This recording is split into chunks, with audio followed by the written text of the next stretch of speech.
Assalamualaikum warahmatullahi wabarakatuh. Oke, dalam kesempatan kali ini saya akan membahas mengenai manajemen proyek sistem informasi.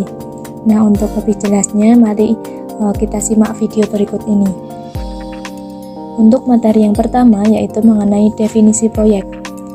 Menurut Wysoki, proyek merupakan urutan sementara dari aktivitas-aktivitas unik, kompleks, dan terkoneksi pada satu tujuan atau sasaran dan dilengkapi dengan waktu yang spesifik berdasarkan anggaran dan spesifikasi. Sedangkan menurut Jeffrey Alvey, proyek diartikan sebagai sederetan urutan aktivitas yang diselesaikan tepat pada waktu, sesuai sasaran dan berdasarkan spesifikasi yang terstandarisasi. Kemudian apa sih tujuan dari proyek? Tujuan dari proyek yaitu aktivitas yang berlangsung dalam waktu tertentu dengan hasil akhir tertentu. Nah, proyek dapat dibagi-bagi dalam sub-sub pekerjaan yang harus diselesaikan untuk mencapai tujuan proyek secara keseluruhan.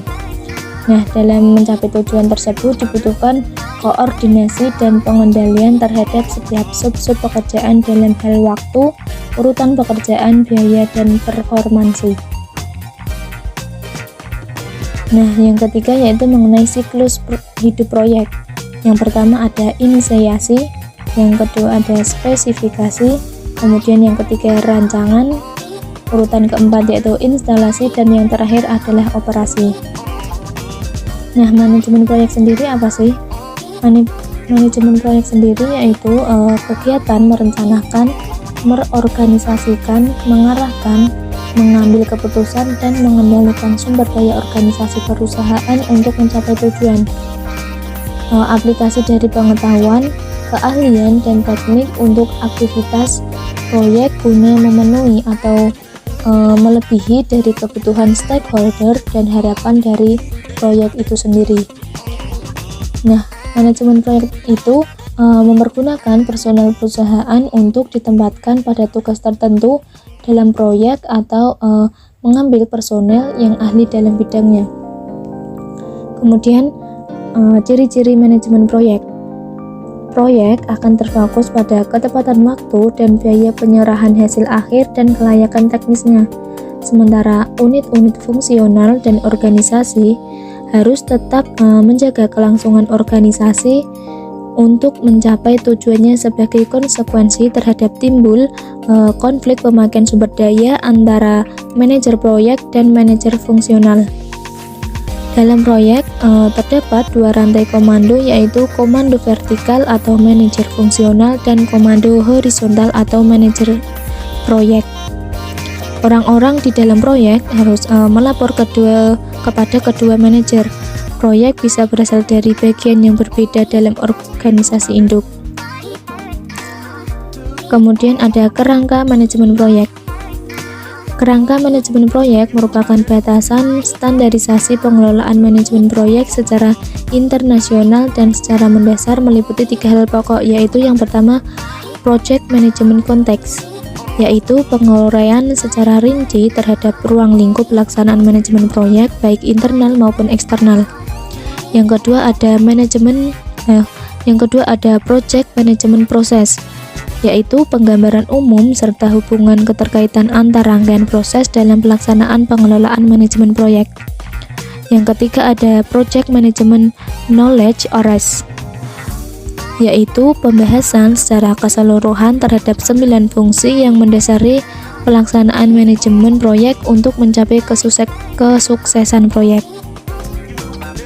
Kemudian apa sih fungsi inti dari pelaksanaan manajemen proyek? Nah, yang pertama yaitu ada manajemen integrasi proyek atau MIP, yaitu merupakan tempat integrasi dari seluruh aktivitas manajemen proyek yang ada di dalam rangka mengoptimumkan objek proyek. Kemudian ada manajemen ruang lingkup proyek atau MRLP, yaitu merupakan batasan objek yang ingin diraih, yaitu suatu produk yang memiliki fitur, fungsi, dan spesifikasi tertentu. Kemudian yang ketiga ada manajemen waktu proyek atau MWP, yaitu merupakan target waktu dari output yang diharapkan agar dapat dimanfaatkan pada waktu yang tepat. Yang keempat ada manajemen biaya proyek atau MBP, yaitu merupakan pengalokasian sejumlah sumber dana berupa investasi untuk pembiayaan kebutuhan pelaksanaan proyek yang mencakup perencanaan sumber dana, estimasi biaya, anggaran, dan pengendalian biaya. Kemudian yang terakhir ada manajemen kualitas proyek atau MKUP, yaitu pemenuhan kebutuhan yang mendasar terhadap output yang dihasilkan berupa kualitas yang terstandarisasi yang mencakup perencanaan kualitas, pertanggungan kualitas, dan pengendalian kualitas. Kemudian ada kompetensi manajemen proyek, yaitu terdiri dari 3. Yang pertama kompetensi integrate, yaitu kemampuan menyatukan atau mengkombinasikan berbagai entitas dan komponen ke dalam sebuah sistem holistik. Yang kedua ada kompetensi project, yaitu kemampuan untuk merencanakan dan melakukan serangkaian aktivitas atau penugasan dalam suatu kerangka program tertentu. Kemudian yang ketiga ada kompetensi manajemen, yaitu kemampuan untuk merencanakan, mengorganisasikan, mengelola, dan memantau sejumlah sumber daya untuk pencapaian objek yang diterapkan. Kemudian ada prinsip-prinsip manajemen proyek. Yang pertama yaitu melakukan aktivitas terkait terhadap konsep kelompok proses yang ada. Kemudian setiap kelompok proses membutuhkan sejumlah input atau masukan untuk menjalankan proses. Prinsip selanjutnya yaitu saat proses berlangsung akan melibatkan sejumlah perangkat atau tools dan metode atau teknik pekerjaan yang memadai. Kemudian prinsip yang terakhir yaitu hasil output atau keluaran dari proses akan dipergunakan untuk pelaksanaan kelompok proses pada aspek pengetahuan manajemen proyek yang lain. Nah, itu tadi penjelasan mengenai seputar materi manajemen proyek sistem informasi.